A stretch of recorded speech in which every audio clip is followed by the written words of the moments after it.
Время новостей Татарстана на ТНВ. В студии Алексей Калиничев. Здравствуйте, и вот о чем расскажу. Все лучшее детям. Приемная семья забирает, а там не получается, обратно в приют. Почему и сколько детей возвращают в республиканские детдома? Подробнее, о чем сегодня говорили в парламенте республики. Рамиль Шайдуллин. Когда детский сад есть, но малышей в него водить нельзя. Обещают, не могут сказать, когда же откроется. Почему в жилом комплексе Царева все время откладывается открытие детского сада, разбиралась Альбина Аслгараева. Выявить нарушителей и проверить снег на опасность. Зафиксировали правонарушителей. Сейчас вызовем Центральную специализированную инспекцию аналитического контроля. О рейде по снежным свалкам Юлия Муратова. Праздник воссоединения. Динамика межрегионального товарооборота с Крымом имеет тенденцию к росту. В чем практическая польза, что Крым наш, узнал Дмитрий Аренин. Каждые 4 дня в республике приемные родители возвращают ребенка в детский дом. Такая сенсационная новость сегодня взорвала сессию Госсовета. Не готовы взрослые, не принимают новую среду сами дети. Что делать? Обсуждали министр, депутаты и уполномоченный по правам ребенка. О главных темах этой сессии Рамиль Шайдуллин. 11 136. Столько детей-сирот сегодня живет в республике. С этого дня сколько и кому платить для их содержания депутаты предлагают решать местным властям. А раньше это делали в Минобрнауке. На содержание детей-сирот и детей, оставшихся без попечения родителей, которые переданы под опеку или в приемные семьи, а также по выплате вознаграждения опекунам или попечителям. Законопроект единогласно поддержали. Вообще в центре внимания этой сессии дети. Так, для малышей построят 30 детсадов, и через 3 года очередей не будет. А вот цифры, которые могут даже напугать, и они касаются не экономических или промышленных показателей, а напрямую людей. 100 детей в прошлом году отдали из приемных семей обратно в детдома. Почему? Вопрос напрямую министру образования. Участились случаи возврата детей, и какая работа проводится министерством как с детьми, так и с самими семьями. Это по разным причинам. Где-то родители отказались, где-то органы опеки и попечительства, видя, что не соблюдаются условия для детей, сами возбуждали возврат этих детей. Дважды страдают дети, оставшиеся без родителей, без попечения. Приемная семья забирает, а там не получается, обратно в приют. Дважды теряют родителей. Целая трагедия для молодых людей. Почему так происходит? Что там надо сделать? По словам Рафиса Бурганова, после с детьми работают психологи и органы опеки, ищут им новых достойных родителей. Как итог, сирот в республике меньше, чем в среднем было за 10 лет. 94% ребят проживают у нас в замещающих семьях. Учитывая это, основное внимание в деятельности органов опеки и попечительства сегодня должно быть сделано на обеспечение соблюдения прав детей, проживающих в опекунских и приемных семьях. Пристальное внимание и детям с особенностями здоровья. В каждой школе, колледже или техникуме создаются условия для учебы, отметили на сессии. Только за год под требования подстроили 12 образовательных учреждений. Дети и инвалиды могут похвастаться и спортивными успехами. В прошлом году сборная Татарстана заняла 3-е место в национальном чемпионате Обилимпикс. Рамиль Шайдуллин, Данил Филатов, ТНВ, Казань. Сдать оказалось сложнее, чем построить. Парадоксальная ситуация происходит вокруг садика в ЖК Царева Пестричинского района. Дошкольное учреждение построили еще в конце прошлого лета. Ожидалось, что откроют к 1 сентября. Уже назначили заведующего, готов штат воспитателей. Что стало причиной столь длительной задержки, разбиралась Альбина Аслгараева. Еще в ближайшие года 3 не попадем. Судя по очереди. Сын Алины Александровой тоже в очереди на детский сад. Они переехали из Иркутской области с мужем и 2 сыновьями. В итоге младший не попал в сад, для старшего нет школы. Мы когда квартиру здесь покупали, то есть нам обещали золотые горы, и школу, и 3 садика, 4-й государственный, и в итоге ничего нету. В надежде на изменения родители ежедневно приходят в детский сад. Здание было возведено год назад. Говорят, внутри есть мебель, на окнах шторы, визуально все готово к приему детей. Обещают, не могут сказать, когда же откроется. Каждый день звоню, вот рано. В ожидании открытия не только родители, но и будущий персонал садика. Заведующая официально была назначена еще год назад. Она набрала персонал, некоторых даже пригласили из других регионов. Но в итоге они до сих пор без работы, хотя в очередной раз открытие обещали 1 марта. Тоже был звонок, с заведующей мы согласовали, что вот с 1 марта точно открывается. Мне пришлось уволиться, документы все забрала, приехала. 1 марта не открылось ничего. Нас еще не оформили, но мы стоим, как говорится, уже, даже еще не числясь, получается. Пока в равно не придадут, нас на работу не могут взять, поэтому. Персонал набрался, пока только на списочном виде. Они искали работу, и, конечно, мне нужно было набрать сотрудников, и я их приглашала на работу. Как выяснилось, на баланс Пестричинского района садик еще не переведен, а заказчиком строительства является ГИСУ. К ним мы и адресовали вопрос, почему откладывается открытие детского сада. В соответствии с Градостроительным кодексом Российской Федерации, эксплуатация построенного здания допускается после получения разрешения на ввод объекта в эксплуатацию. Исполнительным комитетом Пестричинского муниципального района выдано разрешение на ввод объекта в эксплуатацию от 11 февраля 2019 года. Получается, все документы для открытия дошкольного учреждения готовы. Как нам пояснили в Минстрое Республики, их проверка и утверждение сейчас на завершающей стадии. А значит, детский сад примет малышей в ближайшее время. Альбина Слугараева, Вадим Ларионов, ТНВ, Пестричинский район. Сегодня в Казани простились с легендарным врачом и бардом Владимиром Муравьевым. Коллеги говорят, количество осмотренных им пациентов превысило 200 тысяч человек. Сами пациенты называли Владимира Юрьевича народным врачом. Он был одним из основателей бардовского движения в Казани и стал символом поколения местных шестидесятников. Ты только подумай, наш белый халат – это чистые мысли, это чистые дела. Он шел с песней по жизни и сам эти жизни спасал. 200 тысяч пациентов. Коллеги называют Владимира Муравьева рекордсменом, а пациенты народным врачом. Желающих попрощаться с ним не может вместить зал онкологической клиники, где работал Владимир Юрьевич. Здесь его семья, друзья, коллеги и те, кто обязан ему жизнью. Он спас моего мужа. Просто никто ничего не мог сделать. Это светлый человек. Такие люди уходят. Я не знаю, как жить дальше. Это был врач от Бога. Вот я говорю, я живой. Еще его нет. Мне просто должно было быть наоборот, наверное. Я начинал заниматься эндоскопией до нашей эры, как говорят. В республиканский онкодиспансер он пришел в 72-м. Сначала интерном, потом уже лечащим врачом. Не только сам спасал жизни, и студентов учил. Вот это был человек, к которому можно действительно было прийти и сказать: Владимир Юрьевич, вот помогите. Безотказно. Хорошим тоном считалось позвонить Муравью при любой болячке, любой родни.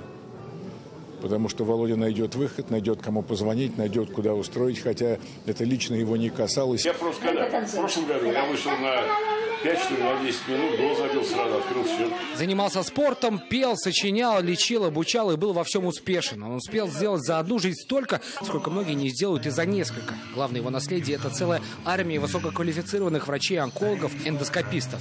Многие клиники предлагали ему работу, клиники и России, и Европы, но он всегда был предан республиканскому онкологическому диспансеру, своему коллективу, своим ученикам.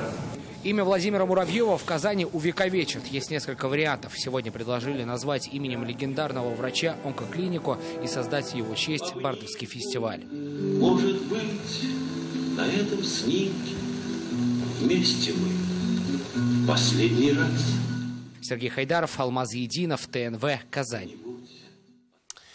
Еще одна печальная новость. Сегодня не стало нашего коллеги, журналиста телекомпании «Эфир» Алексея Кулешова. Он скончался на 40-м году жизни в одной из больниц Казани. Предварительная причина смерти – пневмония. Так ли это, должна показать экспертиза. Ее результатов ждут завтра, сообщили нам в Минздраве.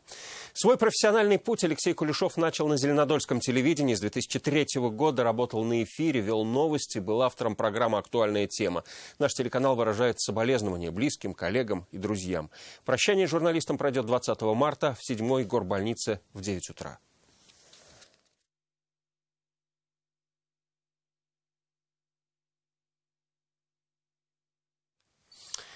К другим новостям. Куда поставить ларек, как должен выглядеть киоск, как торговать с автофургона? Ответы на эти вопросы должен дать новый законопроект для нестационарной и развозной торговли. Сегодня в Казани предприниматели, депутаты и чиновники обсудили его особенности. Пока миллион вопросов.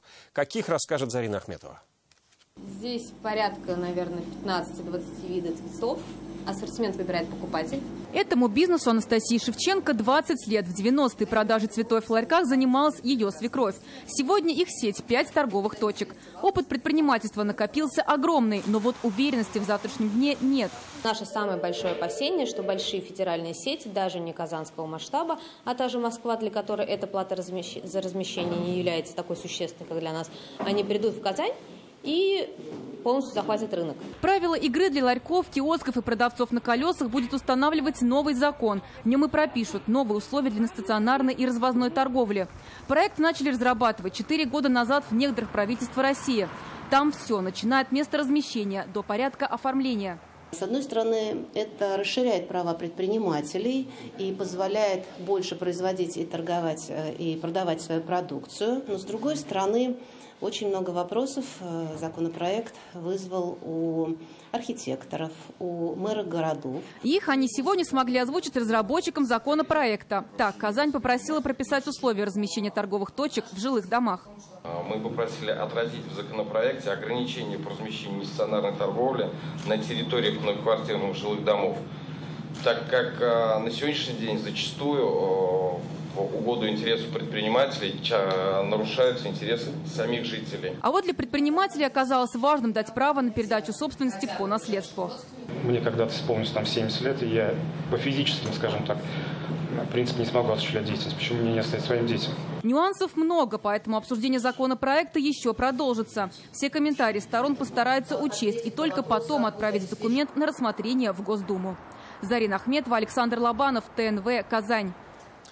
За незаконные снегосвалки всерьез взялись экологи. Электронно следят, оперативно выезжают и практически ловят за руку нарушителей. Только с начала года в республике выявили 37 таких незаконных площадок. Сегодня к экологам присоединилась Юлия Муратова. Квадрокоптер не для съемки фильма. С такой техникой экологи ищут незаконные снежные свалки. Они буквально повсюду. Так, сегодня на улице Нурихана Фатаха целый полигон площадью не меньше гектара. Не только обнаружить, но и своевременно выехать на место и взять нарушителя с поличным. Для этого по всему Татарстану 10 электронных беспилотников и столько же снегоходов. Только за эту зиму выявили 37 незаконных снежных свалок. Добрый день. Министерство экологии, начальник управления госинспекции Полюшев Алексей Сергеевич. Физическим лицам штраф до 2000 рублей, юридическим до 50. Склады из грязных осадков вредят зеленым насаждениям и водным объектам. Снег регулярно берут на пробу, и в нем нередко целая палитра опасных веществ. А эта снежная свалка оказалась не совсем снежной. Здесь много и строительного мусора. Снег растает, а строительные отходы останутся. Химические реагенты вместе с растаявшим снегом могут попасть в почву. Зафиксировали правонарушителей. Сейчас вызовем Центральную специализированную инспекцию аналитического контроля. Они отберут пробы снега и определят класс опасности. Какую угрозу может принести талая вода, результаты экспертизы станут известны через неделю. С нарушителя же не только штраф, но и ликвидация незаконного склада снега. Свозить его можно в специально созданные площадки и плавильные цеха. Их в республике 20. Юлия Муратова, Ринат Сафин, ТНВ, Казань. Вы смотрите новости Татарстана, и вот о чем далее. Праздник воссоединения. Динамика межрегионального товарооборота с Крымом имеет тенденцию к росту. В чем практическая польза, что Крым наш, узнал Дмитрий Аринин. Новый имидж культурной Казани. Здесь одна из таких центральных площадок будет города Казани. Сколько культурных центров обновится в этом году, знает Рамиль Галиуллин.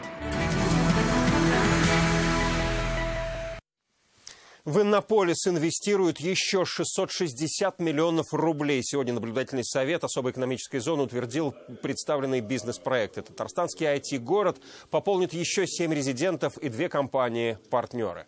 В их числе федеральные торговые сети. Они будут разрабатывать информационные системы для персонала и мобильные приложения для покупателей. Также в Иннополисе татарстанские айтишники будут разрабатывать тренажеры нового вида, очки с виртуальной и дополненной реальностью. Как отметил Рустам Миниханов, особенно важно, чтобы компании не просто стали резидентами, а добились значительных успехов в своем развитии. Мы сейчас говорим о присутствии в Иннополисе в качестве резидента по разработке решений, связанных с магазинами. Каким образом изменить наши магазины в будущем? Решили создать новый продукт. Он с помощью очков дополненной реальности цифровизует человека, то есть показывает ему, как и что делать наглядно. У нас есть голографические изображения, которые там взял крышку блока цилиндров, вот так поставь. Два татарстанца стали лидерами России. Финал конкурса завершился накануне в Сочи. Среди победителей Рустам Гумеров и Владимир Жаворонков. Первый представлял свой стандарт-проект, другой – онкодиспансер. Напомним, в финал конкурса вышли 4 человека. Они уже вошли в кадровый резерв республики. Привлечь квалифицированные кадры и востребованных специалистов. Дмитрий Медведев утвердил программу переселения соотечественников в Татарстан. Соответствующее распоряжение появилось на сайте правительства. Проект предусматривает переселение профессионалов в различных сферах, востребованных на рынке труда и проживающих за рубежом. Планируется, что программа позволит привлечь в Татарстан 450 человек до 2021 года. В Казани откроется школа оперной дивы Альбины Шагимуратовой. Она уже дала свое согласие. Сегодня об этом сообщили в мэрии Казани. Здесь обсудили новые проекты в области культуры и в каких ДК их будут представлять. План знает Рамиль Галиуллин. Оно восстанавливается прямо по эскизам один в один. По образу специалисты воссоздали витраж народного художника Виктора Федорова в центре Сайдаш. До ремонта он украшал фасад здания. Говорят, восстановлению оригинал якобы уже не подлежал. Напомним, общественность еще в прошлом году обратила внимание, куда же исчез витраж.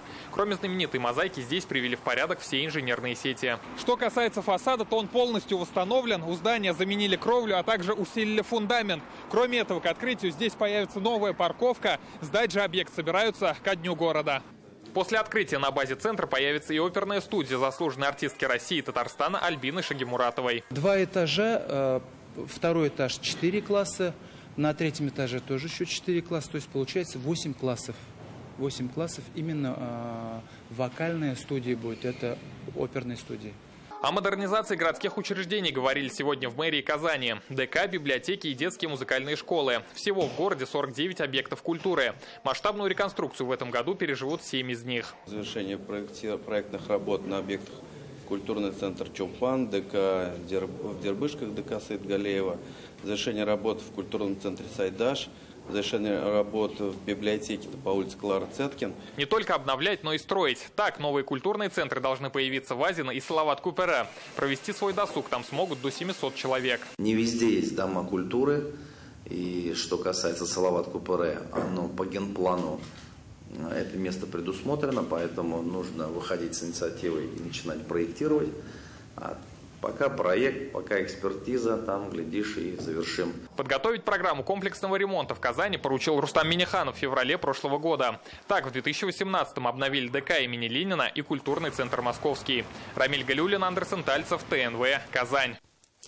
Сегодня исполнилось ровно 5 лет с тех пор, как Крым официально снова стал российским. 18 марта 2014 года был подписан межгосударственный договор, по которому Крым и Севастополь вошли в состав нашей страны. Как эти 5 лет росли и крепли отношения Крыма и Татарстана, изучал Дмитрий Аринин. Вначале небольшая справка, что же такое Крым. Это полуостров, что омывается Азовским и Черноморским морями. Его площадь 27 тысяч километров. Это примерно как половина Татарстана. В Крыму живут более 2 миллионов человек, представители 175 национальностей. Самые многочисленные – русские, украинцы, крымские татары. Исходя из того, что это приморский регион в субтропиках, экономика Крыма – это в основном судостроение, туризм, виноделие. И сами отдыхали, и крымчан развлекали. При поддержке президента Татарстана в Крыму стали проходить смены, они же гастроли, фестиваля «Созвездие Йылдызлык». В каждую смену различные города полуострова посещали примерно 200 ребят из разных районов республики. И таких творческих выездов прошло уже 15. Эти две культуры, крымско-татарская и казанских татар, обладают уникальным, совершенно чистым и светлым культурным кодом.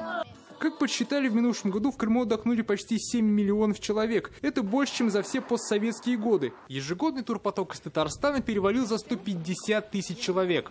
И это если считать по линии профсоюзов и детского отдыха. Запущен автомобильный мост, в этом году планируется запуск железнодорожного сообщения с полуостровом Крым. Поэтому все это, безусловно, увеличило и поток туристов, в том числе из Татарстана. Так в Крыму отдохнул сабинский школьник Булат Мубаракзянов. Я все спорты перепробовал, и настольный теннис, и плавание, но потом я решил заняться искусством. Между Татарстаном и Крымом растет и товарооборот. Он превысил 2 миллиарда рублей. Наша республика в основном поставляет автомобили и продукты питания, а закупает продукцию виноделия. Динамика межрегионального товарооборота с Крымом имеет тенденцию к росту. По данным Татарстанстата, товарооборот между Татарстаном и Республикой Крым с 2014 года вырос более чем в 10 раз, а с городом Севастополем почти в 50 раз. Направлений сотрудничества Татарстана и Крыма множество. Наши ученые-историки помогают своим коллегам издавать научную литературу о полуострове. Наши вузы готовят управленческие кадры для Крыма. Так его экономика и госслужба получили более сотни специалистов. Люди в рамках образования, в рамках общения в чем-то становятся друзьями, в чем-то партнерами. И поэтому он сулит достаточно хорошие перспективы. Особенно хорошие отношения у Татарстана установились с Бахчисарайским районом. Республика взяла шефство над ним. К примеру, здесь специалисты из Азнакаева построили ФАПы. Крымчане, правда, счастливы, что сегодня они в составе России, и сегодня они двигаются вперед. Делаются дороги, делается инфраструктура, приезжает огромное количество туристов. И это еще далеко не весь спектр крымско-татарстанского сотрудничества. Надо полагать, с годами связи будут обретать новые черты. Дмитрий Арин, Александр Лобанов, Андерсон Тальцев, ТНВ, Казань. Увидеть море, подышать крымским воздухом, насладиться красотами полуострова, и все в одном вместе. В Национальном музее сегодня открылась выставка «Крым в нашем сердце». На обозрение 50 работ лучших художников страны. Взмахом кисти к морю зрители смогли перенестись в Крым. Яркость и точность образов необыкновенной, считает Арина Чернышова. Будущий графический дизайнер, как никто другой, видит красоту в красках. Очень понравились мазки, очень необычно сложна сама композиция картины и очень хорошо переданы оттенки лета, именно вот летние мотивы. Мне это очень понравилось. Художники Казани, Челнов, Нижнекамска, Альметьевска. Здесь выставились мастера из больших городов и малых сел республики. Экспозиция в Национальном музее. Все к 5-летнему юбилею проекта «Крым в моем сердце». На обозрение графика, живопись и декоративно-прикладное искусство. И мы рады, что тема, посвященная замечательному проекту Татарстану и Крыму, она отразилась и в нашем экспозиционном пространстве Национального музея. Вот это сотрудничество у нас уже стало таким этапом в жизни нашего союза и традиционным. Красота, история и яркая палитра красок – все как в Крыму. И все на одной выставке.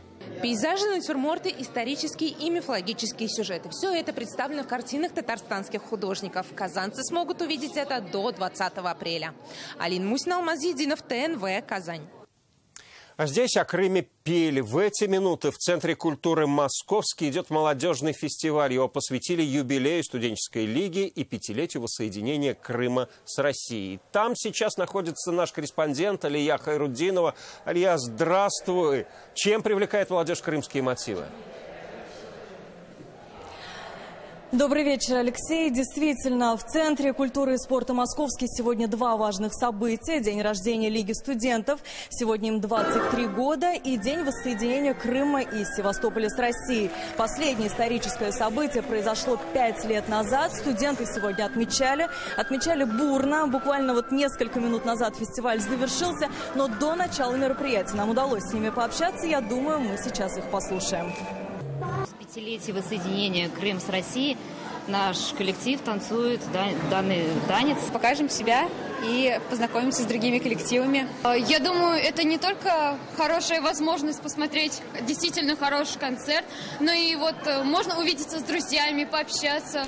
Напомним, что организаторами фестиваля является организация Лига студентов при поддержке правительства республики. Сегодня эта организация объединяет 23 крупнейших вуза нашей республики и более 100 тысяч студентов из таких крупных городов, как Казань, Альметьевск, Нижнекамск, Набережные Челны, Елабуга и другие. Студенты собираются, делают последние фото. Мы тоже собираемся и едем на студию. Алексей?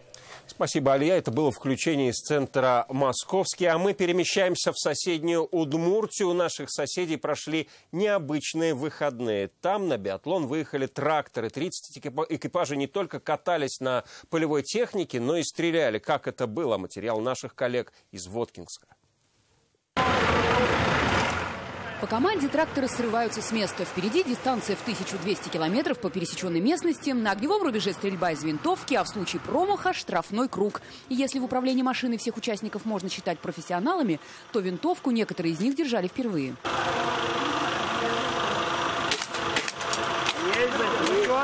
Ольга Абрамова – одна из 3 женщин-участниц, которые показали на родео по бездорожью, что могут дать фору и сильному полу. Это идея, которая реализуется уже несколько лет. У них, обратите внимание, даже разработан уже логотип тракторного биатлона, есть гимн тракторного биатлона. То есть люди вообще очень серьезно подошли к этому вопросу. 30 экипажей и 5000 зрителей. Тракторный биатлон – это не просто зрелищное шоу, но, как говорят организаторы, социальный проект, направленный на популяризацию рабочих профессий. У людей все больше и больше заявляется. То есть появляется интерес у людей к тракторному биатлону, соответственно, к тракторной профессии. Ну, очень дружелюбные люди такие. Встретили очень хорошо, нам все понравилось. Мы с удовольствием помогали организовывать все. Спорт, шоу и социальный проект. Уникальные состязания в Удмуртии получили статус международных. Турнир «Тракторный биатлон» в деревне Большая Кивара вошел в календарь событийного туризма республики. Светлана Звонарева, Александр Матросов, Назир Нагуманов, ТНВ, Удмуртия. Далее о погоде на завтра, после чего на ТНВ вызов 112. Ну а я прощаюсь до следующего выпуска в 21:30. Всего вам доброго.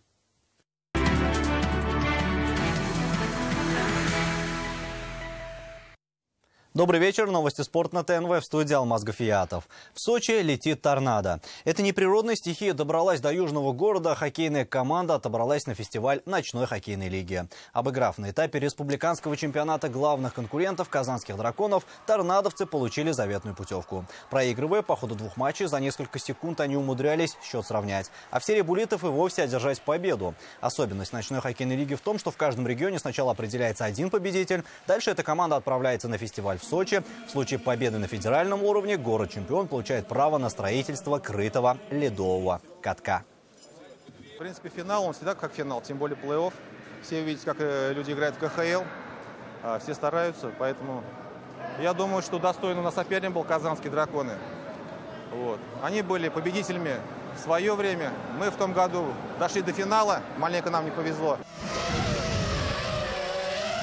Ледяная трасса, карты и шипованные колеса – все, что нужно для финала. В Казани прошел этап зимнего чемпионата республики по картингу в классе Rotax Max. Участники спортсмены со всей страны, на финише только татарстанцы. 2 и 3 место в личном зачете заняли Борис Гарифулин и Павел Прокофьев. Первая строчка у Анвара Тутаева. А в командном зачете на пьедестал поднялись представители Намус и АГ Тим, а также команда Тимура Валиуллина.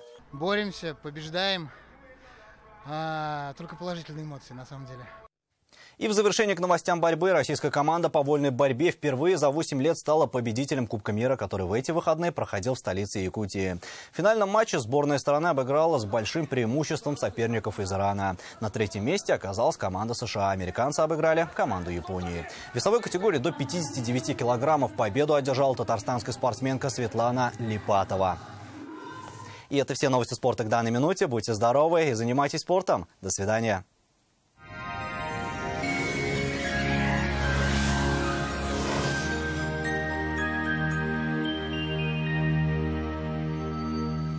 Здравствуйте. О погоде через минуту. Спонсор показа – изготовитель корпусной мебели на заказ ООО «Данил Мастер». Хотите качественную и недорогую кухню по вашим размерам? Данил Мастер исполнит ваше желание. Данил Мастер, Казань, Восстание 23, телефон 2 167 166. Ожидается облачный день. Осадки маловероятны. По данным сервиса Яндекс.Погода, на юго-востоке республики ожидается ясный день, +4, +6. На северо-востоке Татарстана весь день будет светить яркое солнце и +5. На севере Татарстана жители ожидают безоблачный день и +6. На северо-западе республики будет облачно 3-5 градусов выше 0. На юго-западе Татарстана переменная облачность до +5. В центре Татарстана 6 градусов выше 0, ясно и без осадков. Спонсор показа – клиника ФАРМ-Т. Лечение аденомы и простатита по европейским стандартам, без боли и операций, на израильском аппарате Термекс. Телефон в Казани 292 66 77. Клиника ФАРМ-Т. Радиоволновое лечение аденомы и простатита на израильском аппарате Термекс. Без боли, без операции. 292 66 77. Остеохондроз, грыжа, протрузия, болезни позвоночника могут надолго выбить вас из колеи. Выход есть. Современные технологии и эксперты клиники «Доктор Ост» помогут справиться с этими проблемами без боли и операций. Запишитесь в «Доктор Ост». Федеральная сеть медицинских центров «Доктор Ост». Лечение самых сложных заболеваний позвоночника и суставов без боли и хирургического вмешательства. За 10 лет в 10 городах России врачами клиники отменено более 10 тысяч операций. В Казани будет облачно, без осадков. Днем до +4. Ветер южный 3 метра в секунду. Атмосферное давление 764 миллиметра ртутного столба. Влажность воздуха 80%. В магнитном поле Земли спокойно. Хорошего вам дня. До свидания.